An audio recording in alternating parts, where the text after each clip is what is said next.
आपके लिए एक कंपार्टमेंट एग्जाम का डिस्ट्रैक्शन फिक्स लेकर आई हूं। आप एक ऐसे सब्जेक्ट के लिए प्रिपेयर कर रहे हो जिसका सारा का सारा नॉलेज आपको ऑलरेडी मिल चुका है। आई प्रॉमिस यू अपने आप तुम्हारा दिमाग शार्प हो जाएगा, अपने आप कहीं ना कहीं तुम बेटर तरीके से इस टाइम पे कंसंट्रेट कर पाओगे। That's completely up to you. Always start with the topics जो कि आपको डिफिकल्ट लगते हैं, then move on to the words जो कि आपको इजी लगते हैं।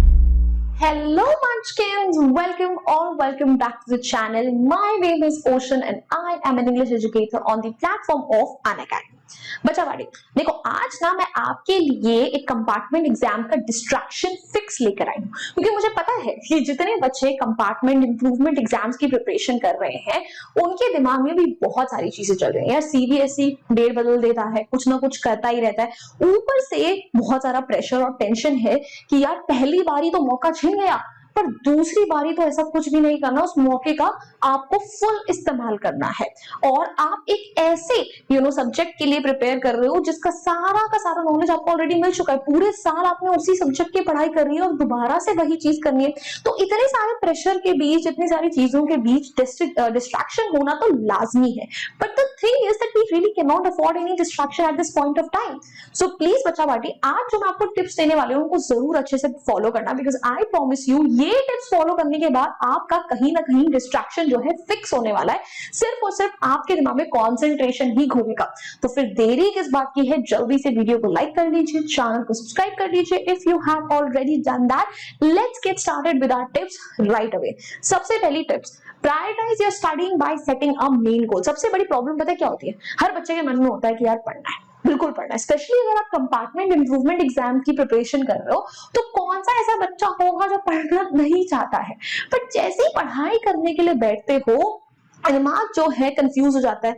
यार ये पढ़ूं, यार वो पढ़ूं, नहीं यार ये तो पहले से ही पढ़ लिया था, इसके तो यार क्वेश्चंस करने, बट इसके अगर क्वेश्चंस करोगे तो उसके नोट्स रिवाइज करें नहीं करें, इतना कुछ दिमाग में चलता है, right? So in order to avoid so much of confusion when you sit down to study, सबसे पहले सुबह उठते ही आपको आपके गोल्स क्लियर होने चाहिए। When you wake up before study, ठीक है, आप फ्रेशन अप वगैरह हो गए, आप बैठो, सबसे पहले अपनी नोटबुक में लिखो कि आज मुझे ये टॉपिक्स करने हैं, ठीक है। पहले में यहाँ से करना है, फिर यहाँ से करना है, फिर यहाँ से करना है, फिर वहां से करना है।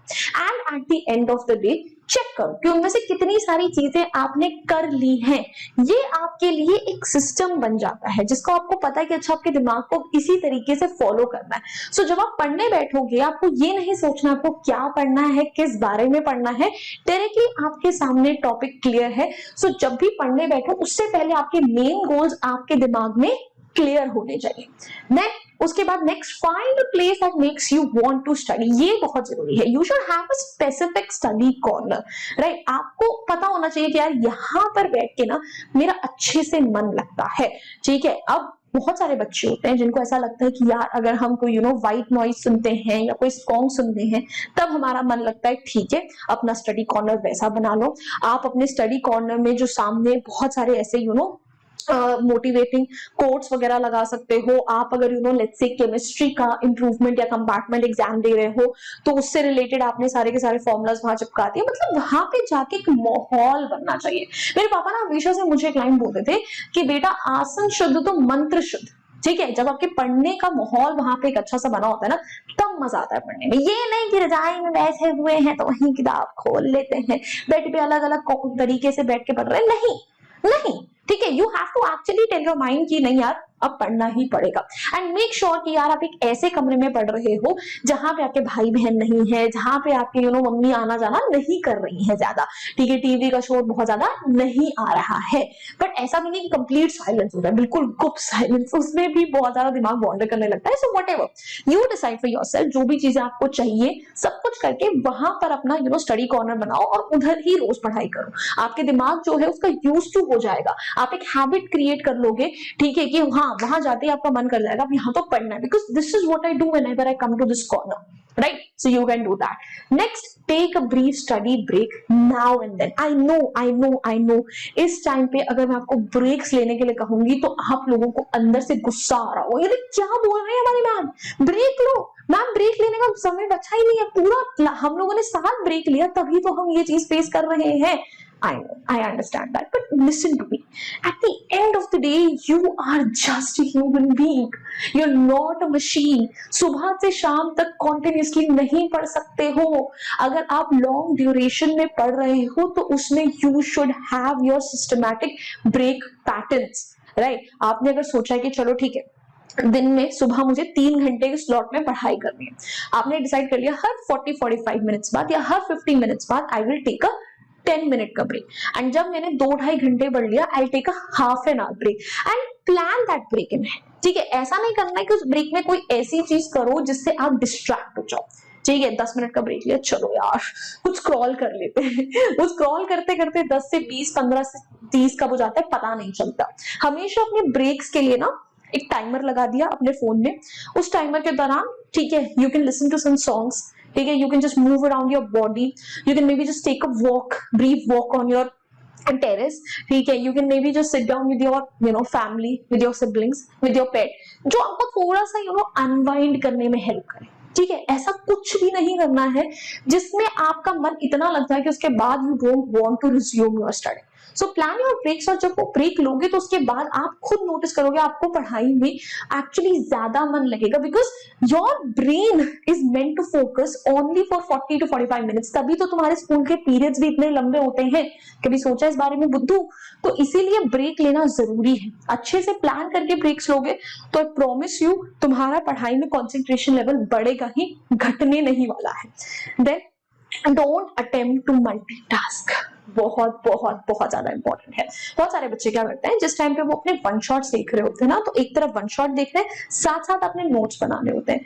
बहुत बड़ी गलती है, मत करो, मत करो. अगर समझने के मोटो से तुम वो वीडियो देख रहे हो तो सिर्फ समझो, उस टाइम पे नोट्स नहीं बनाओ. ये हल्का फुल्का लिख लिया, समझ में आता है. अगर नोट्स बनाने के मोटो से कर रहे हो तो सिर्फ नोट्स बनाओ. Don't do that. ठीक है, और मैंने जो चीज बोली है, बहुत सारे बच्चों को लगता है कि वो अगर सॉन्ग सुनते हैं तो उनको ज्यादा कंसंट्रेशन बनता है. सॉन्ग्स ऐसे चूज करो जिसमें लिरिक्स ना हो या लिरिक्स की तरफ तुम्हारा ध्यान ना जाए, because once you can understand the lyrics your mind starts to कहीं ना कहीं उसको भी इंटरप्रेट कर रहा है. जो आप सम्स कर रहे हो, जो आप न्यूमेरिकल्स कर रहे हो, उनको भी साथ साथ सॉल्व कर रहा है. It is multitasking. Don't try to multitask. जो चीज करनी है सब उसी पे फोकस करो, सिर्फ उसी पे ध्यान दो. तभी आपको 100% उसका फायदा भी मिलने वाला है, रिटेंशन भी मिलने वाला है, वरना कुछ ध्यान नहीं रहने वाला. Then keep yourself on track with be here now technique.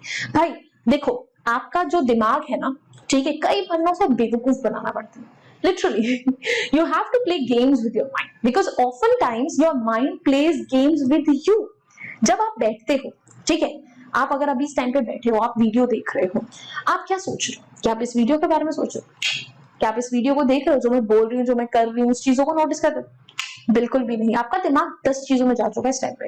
यार आधे घंटे में ना मुझे ये करना है, 1 घंटे बाद ये करना है, यार मम्मी की कुकर की सीटी आवाज आ रही है, यार अच्छा ये करो. Always our mind is rushing towards the future. You have to remind yourself again and again that what you're doing right now at the moment is far more important than anything else around you. कभी भी ऐसा लगे ना that your mind is having some rushing thoughts, एक के बाद एक के बाद एक के बाद कुछ ना कुछ दिमाग में आए ही जा रहा है, कुछ मत करो. 5 मिनट के लिए गाइडेड मेडिटेशन कर लो. कोई भी वीडियो यूट्यूब से उठाओ जो कि तुम्हें गाइडेड मेडिटेशन के ऊपर मिलती है, 5 मिनट के लिए सिर्फ उसे करो. आई प्रॉमिस यू अपने आप तुम्हारा दिमाग शांत हो जाएगा. अपने आप कहीं ना कहीं तुम बेटर तरीके से इस टाइम पे कॉन्सेंट्रेट कर पाओगे. You have to bring your mind to what you are doing at the moment, not what's going to happen in the next hour, in the next few days, in the next few weeks. That is it. उस चीज को ध्यान रखना. Then set a study schedule but be flexible when needed. अपना एक study schedule बांध लो. ठीक है, मैं वही बोल रही हूँ, ऐसा टाइम टेबल बनाओ, सुबह मॉर्निंग 7 to 8 ये करना है, 8 to 9 ये करना है. No, have a flexible study schedule, but वो स्टडी शेड्यूल फॉलो होना चाहिए. आपने दिमाग में सिर्फ ये बताना है कि अच्छा मुझे सुबह उठकर इतने घंटे पढ़ाई करनी है, दिन में इतने घंटे पढ़ाई करनी है, शाम को इतने घंटे पढ़ाई करनी है, रात को इतने घंटे पढ़ाई करनी है. This is like my study schedule, right. अब इसको मैं किसी तरीके से कहाँ एडजस्ट करना चाहती हूँ, ठीक है, नाश्ते से पहले, नाश्ते के बाद, खाने के बाद आधे घंटे का ब्रेक लेना चाहता हूँ या चाहती हूँ, दैट्स कंप्लीटली अप टू. सो एक स्टडी शेड्यूल होना चाहिए. जैसा मैंने स्टार्टिंग में सबसे पहली टिप में बताया था, पता होना चाहिए कि आज के दिन में ये चीजें करनी है. वो टू डू लिस्ट चेक होनी चाहिए रात को सोने से पहले, ठीक है. एंड प्लीज अपनी स्लीप प्रॉपर लो, अपना डाइट पे ध्यान दो, वो चीजें भी बहुत ज्यादा आपके कॉन्सेंट्रेशन को अफेक्ट करती हैं, far more than that you realise. So please बेटा इन चीजों का जरूर ध्यान रखना, ये पक्का आपको कंसंट्रेशन में हेल्प करेंगे। And change subjects every 2 hours. यहाँ पे सब्जेक्ट्स हम चेंज नहीं कर सकते बिकॉज ऑब्वियसली आप लोग एक ही दे रहे हो। Change topics every 2 hours, you can decide for yourself. अब जिस सब्जेक्ट का तुम कंपार्टमेंट या इंप्रूवमेंट एग्जाम दे रहे हो, ऐसा तो है नहीं ना, ठीक है, उसमें सिर्फ एक ही चीज से रिलेटेड या फिर उसमें सिर्फ ऐसे ही टॉपिक्स है जो आपको बिल्कुल ही समझ नहीं आते। कुछ ना कुछ ऐसे टॉपिक्स होंगे जिसमें आपका हाथ अच्छा होगा, जो कि आपको इजीली आते हैं या जो आपको करने ज्यादा पसंद होंगे। कुछ टॉपिक्स ऐसे होंगे जो आपको नहीं पसंद है। सो कीप ऑन स्विचिंग, ठीक है। Always start with the topics जो कि आपको डिफिकल्ट लगते हैं, then move on to the ones जो कि आपको इजी लगते हैं, बिकॉज स्टार्टिंग में आपका माइंड फ्रेश होता है, आप उन टॉपिक्स पर अच्छे से फोकस कर सकते हो जो कि आपको डिफिकल्ट लगता है। And then once your mind is tired, आप स्विच कर सकते हो ऐसे टॉपिक्स पर जो कि आपको लगता है कि यार अब इजी है, थोड़ा सा माइंड को रिलैक्सेशन मिल जाएगा, थोड़ी बहुत प्रैक्टिस भी हो जाएगी। So keep on switching between topics जो इजी और डिफिकल्ट लगते हैं, that will also help you in concentrating more. And yeah, that's all. I think I had a lot of tips today for you, and I really hope they help you in concentration. And एक और चीज, अगर English का कोई compartment improvement exam दे रहा है, उसको English से रिलेटेड प्रिपरेशन चाहिए, सो यूट्यूब पे तो वीडियोस आ रही है, एप्लीकेशन पर भी बहुत फ्री ऑफ कॉस्ट सेशंस लेते हैं, वहां पे पीडीएफ नोट्स सब फ्री में मिलता है। So go please check that out as well. And yeah, that's all for today's class. I really hope you guys enjoyed this video, found it helpful. If you did, hit the like button, share it with your friends. Do not forget to subscribe to our channel. I will see you guys next time. Until then, bye bye. Hasta la vista. फिर मिलेंगे पढ़ते पढ़ते. Bye guys.